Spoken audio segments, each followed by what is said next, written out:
मित्रांनो, big boss Marathi 6च्या घरातून एक शॉकिंग असं एलिमिनेशन झाल्याची बातमी समोर आली आहे.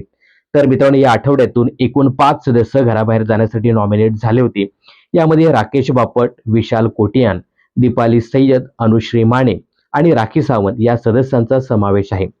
तर जे काही वोटिंग ट्रेंड यायचे त्यानुसार राकेश बापट, अनुश्री माने आणि विशाल कोटियान या सदस्यांना चांगली वोटिंग झाली होती. तर दीपाली सय्यद आणि राखी सावंत हे सदस्य डेंजर झोनमध्ये होते. तर या 2 डेंजर झोन सदस्यांपैकीच एक सदस्य आज बिग बॉस मराठीच्या घराचा निरोप घेणार आहे. तर डेंजर झोनमधील सदस्य म्हणजेच राखी सावंत हिने आज बिग बॉस मराठी सीझन 6च्या घराचा निरोप घेतला आहे. रितेश भाऊने राखी सावंतला तिचा गेम दाखवत तिची भरभरून शाळा घेत तिला घराचा निरोप दिला आहे. तर मित्रांनो, एकूण 5 सदस्यांपैकी राखी सावंत हिचं आज शॉकिंग असं एलिमिनेशन झालं आहे. तर राखीच्या एलिमिनेशन बद्दल तुम्हाला काय सांगायचं हे कमेंट्स करून नक्की सांगा. बिग बॉसच्या अशाच अपडेट जाणून घेण्यासाठी चॅनलला सबस्क्राईब करा.